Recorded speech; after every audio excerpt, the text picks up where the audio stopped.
Welcome back to the channel, and today I'm going to attempt to replicate another crazy mechanism that I found on the internet. Let's hop over and show you what I'm talking about. So once again, the art of rendering comes out with another batch of crazy mechanisms that may or may not have a real life purpose, but this is what I found right here. So you can see that there's a rotation point that has two prongs sticking off of it, which then feed through a four-pronged piece, which cause that piece to slide back and forth in kind of like a piston motion on what looks like some type of track that it is attached to. Now, the interesting thing about this is I noticed that it looks very similar to something I've built before, but it just has a different stationary point. So let's hop back and let me show you what I mean. So a while ago, I built this thing, and this is called the Trammel of Archimedes, which is kind of like a fun little do-nothing machine. I think sometimes they're actually called do-nothing machines. But if I actually hook this up to the seat, we can watch it from a top-down view. But if I push the button here, you can see that much like the mechanism that we're going to be replicating today, it's pretty much almost the same exact motion relative to each other, like the base versus these sliding things. They're kind of doing the same exact thing as this little animation here. The only difference is that the thing that I'm on right now isn't stationary on the Trammel of Archimedes, but in the animation, the stationary part isn't the base with the grooves. It's actually this rotating part is the stationary part, and that will then hopefully cause the blue section to go back and forth. So I'm gonna try to build a new version that is meant to slide on a rail like that,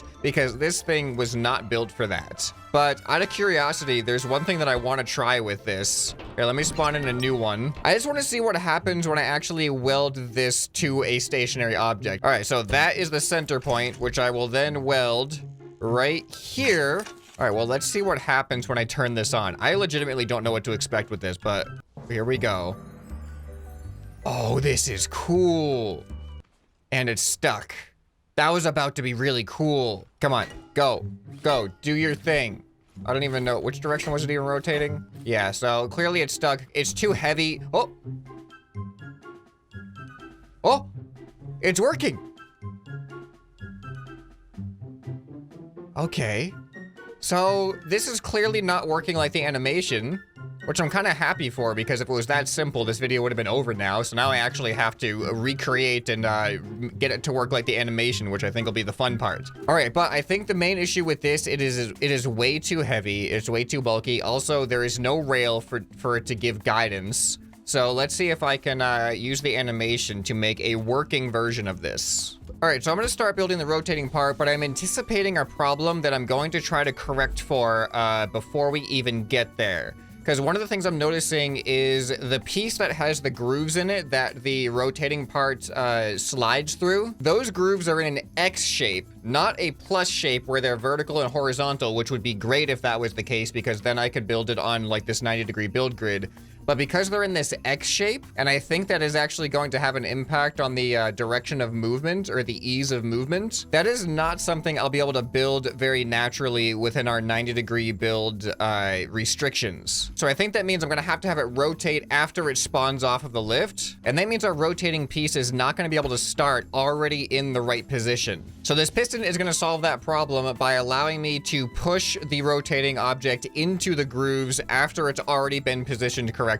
If I lost you somewhere here, don't worry, it'll make sense once we actually get this thing more functional and built. All right, for the starting rotational piece here, I've actually added a secondary bearing. One I can use for adjustments, because I think I actually want it to be on a 45-degree angle. There we go, like that.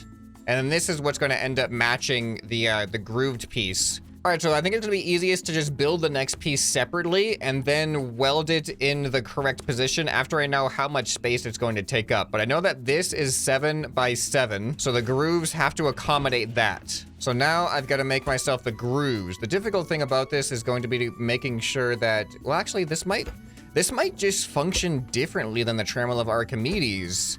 Like, just based off of how it's built, even though it looks so similar, there might be less chance of things getting stuck in this one, but I don't know. We're gonna have to find out. So now I am creating the grooves, and I'm hoping that this is going to work without much issue of things getting stuck. I'm using the low friction blocks here. I wish there was a low friction block that wasn't so terrible to look at with all these holes. All right, now the big obstacle with the X is that this is a separate piece from the rest of the creation because it needs to be able to slide freely back and forth. And that is definitely going to complicate this build.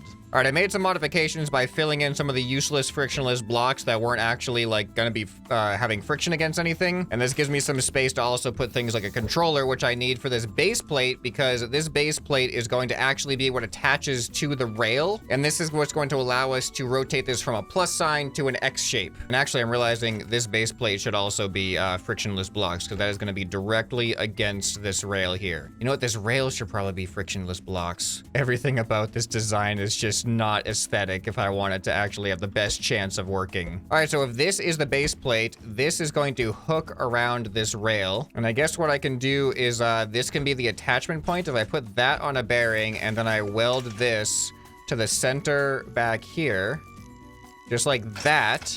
Now, if I delete that part, now I think it is ready to slide. Oh, look at that. And it fell off. But that works amazing. This is really promising. All right, so now with this, if I just have this rotate by 45 degrees, there we go. Now we have the X shape, as you can see. So then if I just put some pipes on these and then fit that into these grooves, this should work. All right, so I just gotta make sure that the center of this is aligned right there. Perfect. And then I should be able to weld the back of this right onto there. Good, I think. I should be able to weld this onto the center of that. Why is that? Why did that not work? It glitched through. Why did it glitch through? Oh, okay, hold on. What? Why did it do that? You know why I think it did that? Because this controller is set to automatically rotate this right away, and that doesn't respond well to welding. So I think instead what I need is a sensor. I need it to automatically detect once it is on the rail, and then that triggers this to rotate it by 45 degrees. Let's see if that works now. So I put that there. Yeah, now it just slowly rotates into position. I can move that faster. There we go. Okay, does that look like it's gonna actually work? I think if I have this extend, how much do I need it to extend for it to go into the grooves? There we go, there's 2, there's 3, 1 more by 4. Look at that, it is in the grooves now. I think we're almost ready to start this thing up. But then once it spawns in, oh, perfect. It automatically gets itself in the position. All right, before I test this thing out, I actually want to get this thing in a savable state. Here, I'm gonna paint it kind of like the picture. All right, I think it is ready for its first test. Let me save it. I'm gonna call it the inverted trammel because it's kind of like the trammel of Archimedes, but it just works in kind of like the opposite way. All right, so all I gotta do is disconnect this block, and now it should be ready. Is this gonna work first try without having to do any troubleshooting? Let's find out in 3, 2, 1, begin. Oh my goodness. Oh my goodness.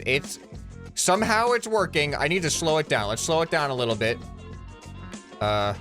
Continue going though. All right. This is working, but it is really sketchy because the rods are coming out of the grooves. My measurements were not entirely accurate there. That's not what I was expecting. It does make sense. I'm seeing where I made the wrong assumptions here. Yeah, okay. I think 1 block. Yeah, if I just extend the X by 1 block, I think it won't look nearly as dangerous. But this is working exactly as intended already, isn't it? That's awesome. Okay, here, let's pause it. Right there at the starting point. You know, it's just easier to spawn in a new one, actually. So here we go. I just gotta add an extra block to the X. All right, I believe it's all fixed, ready for its second attempt. I mean, it worked the first time, but now I think it'll actually look more properly measured.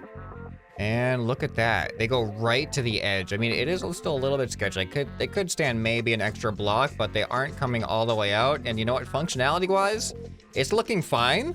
At least at this speed. And actually, could it go slower than this? I'm just trying to see, like, if I will this match it up to the original design here? Wait, is this rotating the opposite direction? Okay, let's rotate this direction. There we go. All right, here it goes. We're in the same position and go. Whoa. It doesn't work at the slowest speed. Wait, it's not working. Oh, you know what? I know why it's not working. Oh, this is bad. It's already built up so much tension. This is not gonna be good. Here we go. This is a launcher. This could be like some type of launcher mechanism. I like this rail idea for like launching stuff is interesting, but that was a complete failure. All right, let me try this again. This time I'll remember to detach the X. Okay, now when it reaches the same position, and here we go. Is it? It is almost the same exact speed. This is pretty good for the animation. It's matching. It is matching so well right now. Let me get in the same position for like the camera. There we go. That is matching, like, I cannot believe how well this speed is actually matching the animation. Like, that's amazing. How is this for a replica, guys? How is this for a replica? All right, but you know what we gotta do? You know, we're on minimum speed right now. We just gotta see, every single time I build something like this, I always gotta keep pushing this speed up until the point of failure, because at some point, you know, scrap mechanic physics are just gonna fail. Like, it's probably gonna send it launching at some point, but let's go up bit by bit. One speed at a time. Here's a little bit faster. All right, everything, this is such a smooth working object right now. A little bit faster again. All right, I'm seeing a couple little bumps here and there. Oh yeah, little bumps here and there. All right, faster once more. A little bit faster. Is this gonna be able to get up to max speed? Oh, wait, it just got stuck. Why are you stuck? Or do I have a hammer? Oh, and there it goes. All right, well, that actually went to the point of failure way quicker than I expected it to. I thought it was gonna be able to sustain itself way longer than that. But you know what? I'm not done with the testing yet. I gotta do one more extreme here. All right, so for this test, we aren't slowly ramping up the max speed. We're just gonna start straight up max speed and just see what happens. All right, 3, 2, 1. It just launches it. Just launches it right off. Well, here it is, side by side, the original Trammel of Archimedes and the now what I'm dubbing the inverted Trammel, because the video doesn't actually name. Oh, why are you stopped? No, why did you? Oh man, no, don't stop. You were working so well a second ago. Why aren't you working anymore? All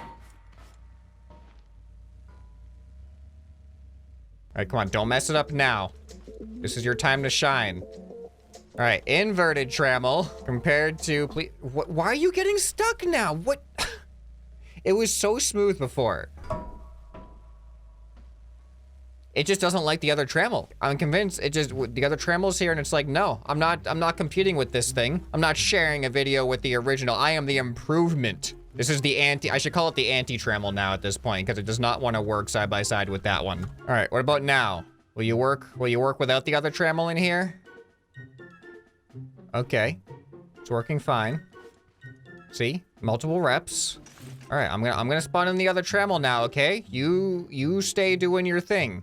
All right, here's the other Trammel. Calm down now, calm down. It's fine, it's okay. He's not gonna hurt you. Trammel of Archimedes can't hurt you. There we go. Look at that. Now work together, working side by side here. Look at them. Look at them. You're like brothers. Or, oh. They don't like that. He did not like that comparison at all. All right, well, two very different takes on what is essentially the same kind of mechanism, just two things sliding back and forth straight into grooves. Hope you guys learned something interesting in this video. If you guys enjoyed it, you'll probably enjoy some more that you can find right here on the end screen. Hope this video has earned your subscription. Anyway, this has been ScrapMan, and I'll see you next time. Bye.